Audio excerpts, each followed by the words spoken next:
Ah bah oui, Jacou, j'ai pleuré sur Jacou parce que c'est un des premiers livres que j'ai lus et ça entrait en résonance avec ce que j'entendais dire autour de moi. C'était à la sortie de la guerre, bon, j'avais 6 ans, 48 ans quand même, j'avais 10-11 ans quand je lisais Jacou.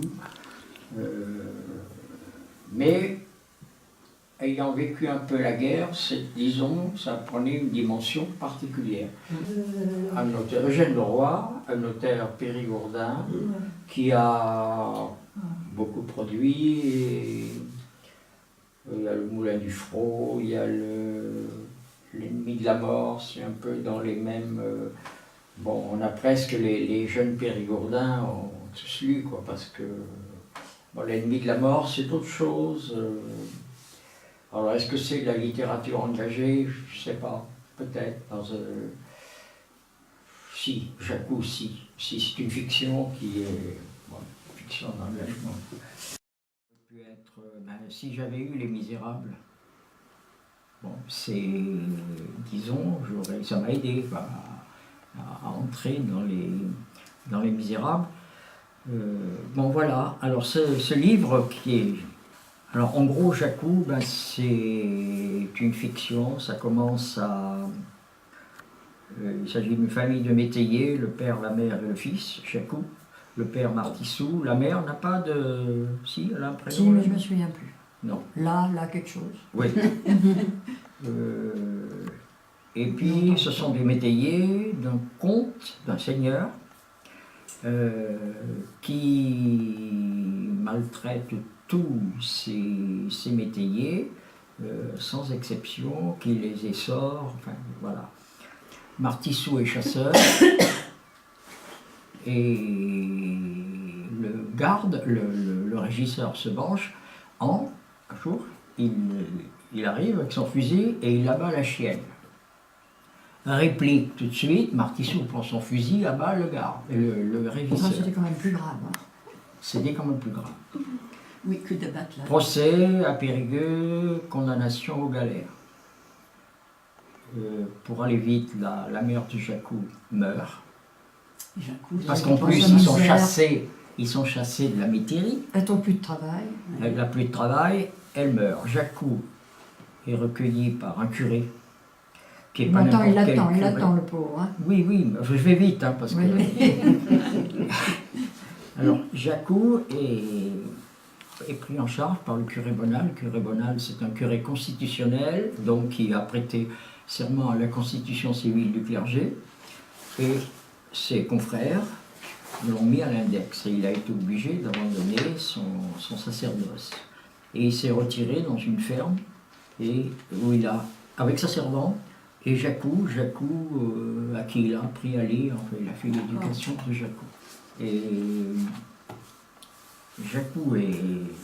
Jacou et sa mère s'étaient jurés de se venger. Tout gamin, et puis il a grandi, il est devenu un adolescent, puis un adulte, toujours avec le curé Bonal. Et puis, bon, il y a toujours une histoire d'amour dans les romans. Jacou s'était épris d'une jeune bergère qui s'appelait Lina. N'empêche qu'il est amoureux de Lina.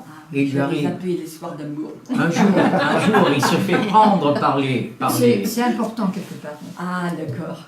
Il se fait prendre dans la forêt par les agents du Seigneur, qui l'envoient dans un cul de basse-fosse pendant 4 jours avec les rats.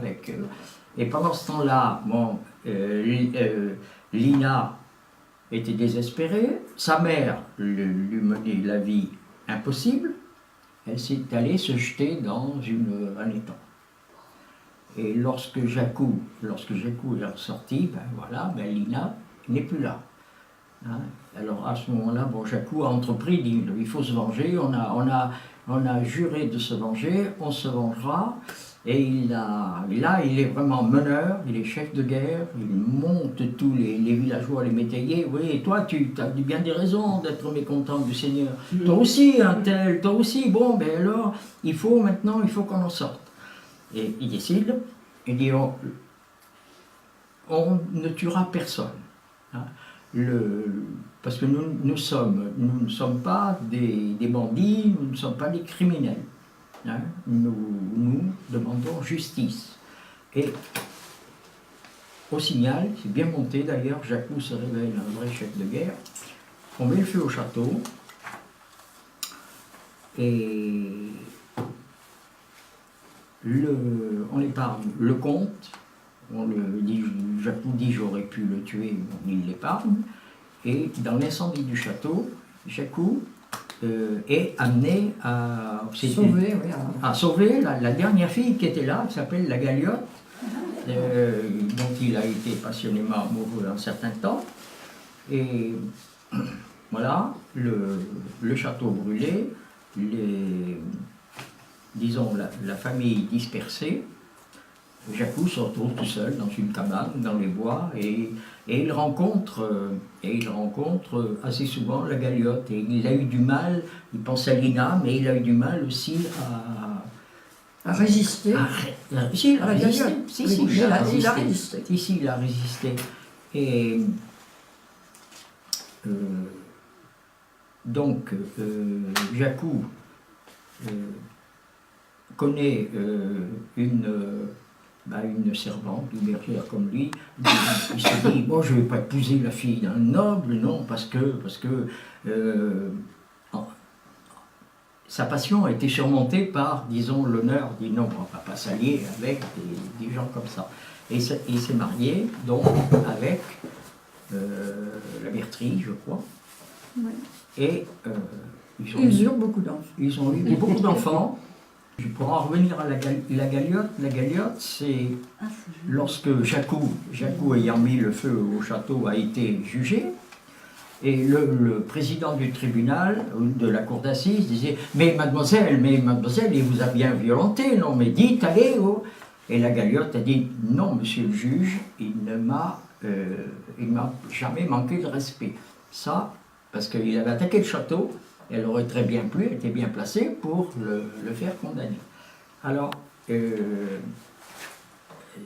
disons, du côté des nobles, il peut y avoir aussi de la franchise.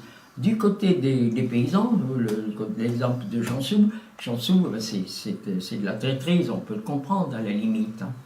Mais dans chaque groupe, il y a des bons, il y a le curé Bonal, et tous les autres curés dont on dit du mal. Il faut dire, alors Jacou voulait se marier à la mairie et à l'église, mais le curé lui demandait 10 francs d'avance.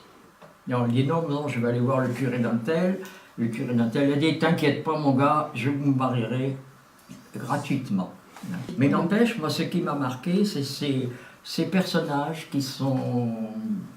il y a ceux qui marchent droit, et puis les autres, et voilà. Okay. Et puis aussi, je voudrais rajouter, le conte, dans le contexte pour moi, j'ai lu ça après la guerre, le conte pour moi, c'était la métaphore de l'occupation allemande.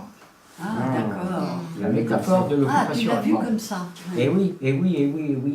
Ces gens qui étaient là, on sentait qu'on était à leur merci, comme les métayers de... on était à la merci de l'occupant. Les réquisitions, les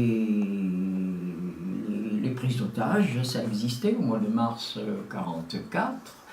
Il y a eu des rafles dans le bourg, pas dans les villages. Même pas, mon père n'a pas été inquiété. Hein, c'était une situation tout à fait comparable. Et puis en plus nous avons vécu les résistants avaient investi la forêt et se cachaient. Hein. C'est ce qui fait que lorsque je vois Jacou évoluer dans la forêt, je pense à ces maquisards qui malheureusement ont tous été massacrés, qui étaient dans un camp au milieu de la forêt, une forêt de 30 km sur 30 km. La double s'appelle la double. Et voilà, c'est des situations. Alors voilà pour Jacou. Ça m'a sûrement aidé à entrer dans Les Misérables, parce que Les Misérables, c'est aussi des situations avec... c'est la lutte des classes, en fait. Javert, c'est la lutte des classes, Javert, ces mercenaires de Thénardier. Voilà. Alors, moi j'aime bien les journaux de guerre qui sont écrits par des médecins. Et celui-là, c'est Maurice Bedel. Maurice Bedel était donc médecin, il savait écrire. Et bon, les médecins sont des gens qui ont, par rapport à la souffrance et à la mort, un certain détachement, ce qui leur permet d'écrire de façon peut-être plus distanciée. Et puis, pendant que je suis dans la Grande Guerre, et vite, un livre qui a été écrit, La Grande Guerre, une histoire franco-allemande, par un auteur français, Jean-Jacques Becker, qui est une référence. C'est lui qui est à l'initiative de l'historial de Péronne. Et Gerd Kromaich, c'est un Allemand. Et bon, ils ont confronté leurs recherches. Et ce qui est intéressant là-dedans, c'est un peu, si vous voulez, on va vers savoir pourquoi la guerre a été déclarée, quelles sont les causes de la guerre, quelles sont, disons, on sait mieux ce qu'il y avait dans les chancelleries.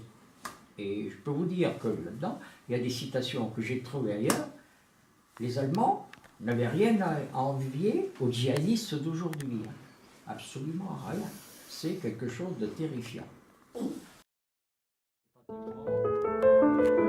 Au-dessus, juste un titre qui ne m'emballait pas. C'est excellent. Derrière. Et c'est ma femme qui l'a trouvé dans, vous savez, dans des dépôts de livres, comme il y en a des que j'ai. J'en ai vu un récemment dans une cabine téléphonique. C'est quand même. Ah oui, c'est sympa. Ah, c'est sympa. Et peut-être Esther Perrier. Donc, j'ai dit, ah ben pourquoi pas, je vais me lancer dans vos passants. Voilà. Et suite, d'une autre part, suite à la lecture et aux travaux que j'ai faits sur 14-18, Maurice Genevoix est un des rares auteurs qui a su donner une forme littéraire à ses récits et ne pas parler uniquement des tranchées, des blessés, de la vie au front. Et une chose qui m'a frappé, c'est les rapports qu'on peut avoir aux choses, sont le bien-être qu'il éprouve quand il écrit, d'avoir devant lui le paysage de la Loire. Voilà. Hein? Et il se sent bien, il se sent dans son élément et ça l'aide à écrire. Et ça m'a rappelé une lecture que j'avais faite. Je passe à Diderot, hein, c'est un grand saut. Quand Diderot parle des regrets de sa vieille robe de chambre. Pas si... Oui, on en entend pas. Les regrets de la vieille robe de chambre, on lui en a offert une, dont il n'est pas satisfait. Vous voyez ce qu'il écrit. Enfin, si vous voulez, c'est les trois exemples, là, c'est les rapports aux choses. Hein.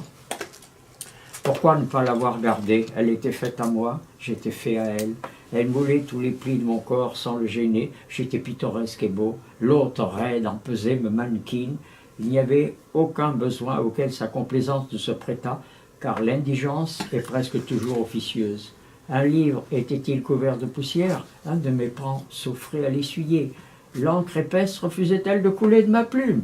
Elle présentait le flanc.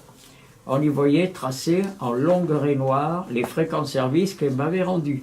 Ces longues raies annonçaient le littérateur, l'écrivain, l'homme qui travaille. À présent, j'ai l'air d'un riche feignant. On ne sait qui je suis. Ça équivaut même à une perte d'identité. Et un petit peu plus loin, je ne vais pas tout lire, c'est un coup de griffe à la société de consommation. Parce qu'il dit, bon, moi ce qu'il me faut, c'est ma vieille robe de chambre, une planche pour mettre mes livres, ma plume, et ça me suffit. Hein. Et manifestement, il n'en vit pas le luxe, quoi. Voilà. Alors, ça m'a fait penser, le livre de Genevoix, à Diderot et sa robe de chambre. Et puis, troisième point, ce sera rapide, un écrit, je vais vous le lire, je ne vous dis rien pour l'instant.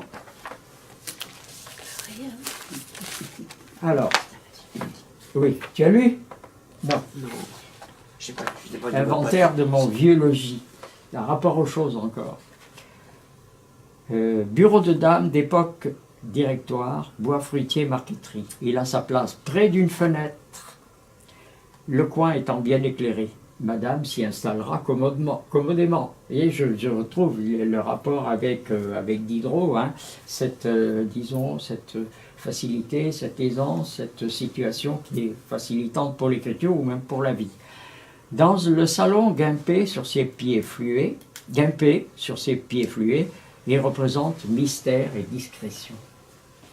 Sur ce papier jauni, une poésie écrite en fin caractère dont l'encre est, là j'ai pas pu lire, de même pour ce paquet de missives retenu par une faveur et ses photographies presque effacées.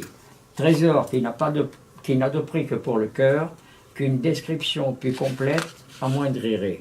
Fermez bien vite les tiroirs, bureau de dame, c'est une sorte d'ami devant lequel on se recueille, on se retrouve soi-même, à son contact, on sent vivre dans le temps disparu, on sent vivre dans le temps disparu comme dans le temps futur. Il comprend vos émotions, il partage vos idées, il se prête aux confidences, il vous procure la douceur de pouvoir aimer au-delà du cercle restreint. Partant de lui, toutes pensées peuvent prendre des ailes. Donc, alors, qui a écrit ça? Bah oui. Une Sparvoise. Et une Sparvoise du siècle... Ah non, elle est décédée. C'est Laure Malapert. Ah oui, Laure. Oui, Alors, voilà, elle va nous dire en 2 mots. C'était la parce que- grand-mère du docteur Malapert. C'est sa fille ou la femme? Ah, c'était pas la fille. Ah, c'était pas leur appelé leur fille. Laure Ah Madame. non, c'est Laure la Ah, d'accord. Parce que grand-mère Laure, de Bernard il y avait Malapert. Monsieur Ah, non, Malapert, non, non. Madame Malapert. Ah oui, une Malapert a fille qui perdu C'est sa sa fille qui Qui s'appelait s'appelait Laure. Laure. qui s'appelait Laure. Ah, moi je crois que c'était Eh elle. ben moi Ah aussi. non, non, non, non, C'est la non, grand-mère. c'était la, C'est la grand-mère. la d'accord. grand-mère, une femme. Ok. Mais Il y a d'autres écrits sur les vendanges. Alors, Madame Malapert, j'ai Je lui ai donné tout ça. Oui, c'est ouais, ça. elle me l'a donné, elle m'a dit D'accord. prenez-le pour ça va aller à la déchetterie. Bon, Laure mais- Mal- C'était mais ça, Laure il- Rénal. Rénal. Laure, me rappelle, c'est son nom de femme mariée, ça. Malapert. Elle s'appelait Laure Rénal. Oui. Ah Et d'accord. donc, c'est la famille mère de Rénal, Monsieur c'était Malapert. la... La mère de Monsieur Malapert, oui. C'est bien que tu nous fasses découvrir un écrit, effectivement, de... Enfin, nous, on connaît la famille. Oui, Roselyne, ben, c'est la famille, mais moi, j'ai tu l'écrit, connais un petit et peu. puis Vous là-dedans, voyez il y où a... se trouve la maison. Oui, oui, oui. Hein, Mais c'est vraiment bien écrit, hein. Oui, c'est bien J'ai écrit, toujours hein. bien J'ai Et bien racheté. écrit. j'ai non, écrit, et le non, fait non, d'interpeller non, le lecteur et d'en faire Oui, c'est un sympathique. visiteur, Oui, c'est quand même assez habile. oui, c'est bien. C'est belle forme. Marc, c'est un Ça devait être la grand-mère de Monsieur c'est un Malapert. beau texte. C'était la grand-mère.